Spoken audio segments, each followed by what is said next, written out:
త్రిదశ rice అన్నింటికీ దగ్గరగా మీ మనసుకి మరింత దగ్గరగా Tridasha rice where life shines. Telangana Jagruthi జనంబాట కార్యక్రమం హైదరాబాద్ జిల్లాలో ఇవాళ ప్రారంభించుకోవడం జరిగింది.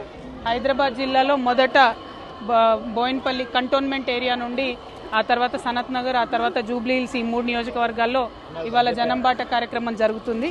మరి ప్రత్యేకించి ఈరోజు మనం బోయిన్పల్లిలో గవర్నమెంట్ స్కూల్లో ఉన్నాము. ఈ మన ఊరు మన బడిలో స్కూల్ రిపేర్ చేశారు. కాకపోతే ఇంకా కొన్ని ప్రాబ్లమ్స్ మిగిలి ఉన్నాయి. పర్టికులర్లీ కాంపౌండ్ వాల్ లేకపోవడం, సీసీ కెమెరాలు లేకపోవడం, చాలామంది లోపలికి రావడం, ఇట్లాంటి ఇబ్బందులు ఉన్నాయి. వీటినన్నిటినీ కూడా దగ్గరుండి సరిచేసే ప్రయత్నం చేస్తాం. ఇదే స్కూల్లో అంగన్వాడీ కూడా కలిపారు. కానీ అంగన్వాడీలో హెల్పర్ లేకపోవడం, 3 సెంటర్లకు కలిపి ఒకే చోట అంగన్వాడీ ఉండడంతో వాళ్ళకు ప్రత్యేకమైనటువంటి ఇబ్బందులు ఉన్నాయి. పైగా ఈ తర్వాత మేము గర్ల్స్ స్కూల్ కూడా వెళ్తాం, అక్కడ చాలా ప్రాబ్లమ్స్ ఉన్నాయని చెప్పారు.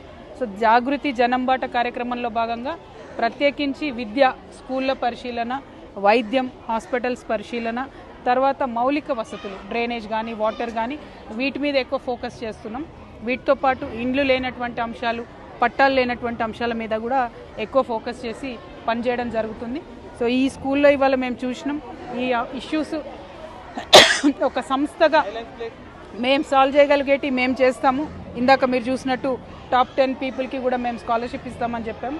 అట్లాంటివి మేము చేస్తాం.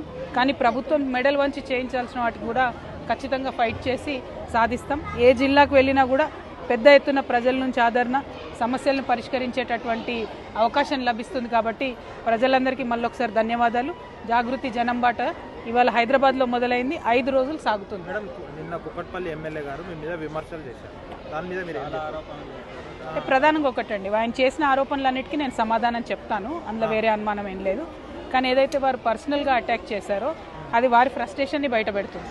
నేను వారు చేసిన అన్ని ఆరోపణలకు కూడా 1-2 డేస్లో నీట్గా ప్రెస్ మీట్ పెట్టి ఆరోపణలన్నిటి కూడా సమాధానం ఇస్తాను. ఏదో ల్యాండ్ నేను గ్రాప్ చేసి అది అని చెప్పారు, అది అవుట్ రైట్గా విత్ డాక్యుమెంట్స్ నేను చెప్తాను. కానీ వారు వాడిన భాష కానీ, వారు మాట్లాడిన తీరు కానీ డెఫినెట్గా వారి ఫ్రస్ట్రేషన్ని బయట పెడుతుంది. ఎందుకంటే 15 ఇయర్స్గా అక్కడి ప్రజలకు ఏవేవైతే వసతులు అందలేదో నేను వాటి గురించే మాట్లాడిన తప్ప వేరే ఏం మాట్లాడలేదు. సో వారి ఫ్రస్ట్రేషన్ వారు బయట పెట్టుకుంటున్నారు, దాంట్లో పెద్ద ఫీల్ అయ్యేది ఏం లేదు, ప్రజలు గమనిస్తున్నారు. Thank you. గత 10 సంవత్సరాలుగా మీరు కలిసి చేశారు కదా, పని చేశారు కదా, మరి అప్పుడు అనలేని మాటలు ఇప్పుడు మీరు కూడా వారి మీద మాటలు అన్నారని చెప్పేసి, అంటే మీరు నన్ను ఫాలో అవుతలేరేమో. Day 1 జనంబాట స్టార్ట్ చేసిన రోజు నేను చెప్పాను. తర్వాత అంతకన్నా ముందు బీఆర్ఎస్ పార్టీ నుండి నన్ను సస్పెండ్ చేసిన సందర్భంలో కూడా నేను చెప్పాను. నన్ను నిజామాబాద్ వరకే పరిమితం చేశారు. సో మేము నిజామాబాద్లోనే ఉన్నా తప్పితే రాష్ట్ర వ్యాప్తంగా ఏం జరుగుతుందో చూడలేదు. ఈ జనంబాట కార్యక్రమం పెట్టుకున్నది కూడా ఎందుకంటే రాష్ట్ర వ్యాప్తంగా తెలంగాణ రాష్ట్రం వచ్చిన తర్వాత ఇప్పటి వరకు ఏం అభివృద్ధి జరిగింది, ఏం జరగలేదు, ఈ అంశాలను డెఫినెట్గా బాగా ఆలోచన చేసుకుంటాం. మిగిలి ఉన్న పనులు చేయడానికి మా వంతుగా మేము కృషి చేస్తాం, ప్రభుత్వాల మీద ఒత్తిడి తీసుకొస్తాం.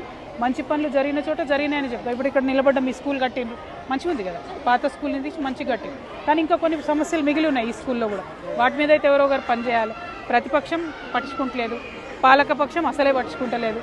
సో జాగృతి జనగలంగా ముందుకెళ్తున్నాం. Thank you.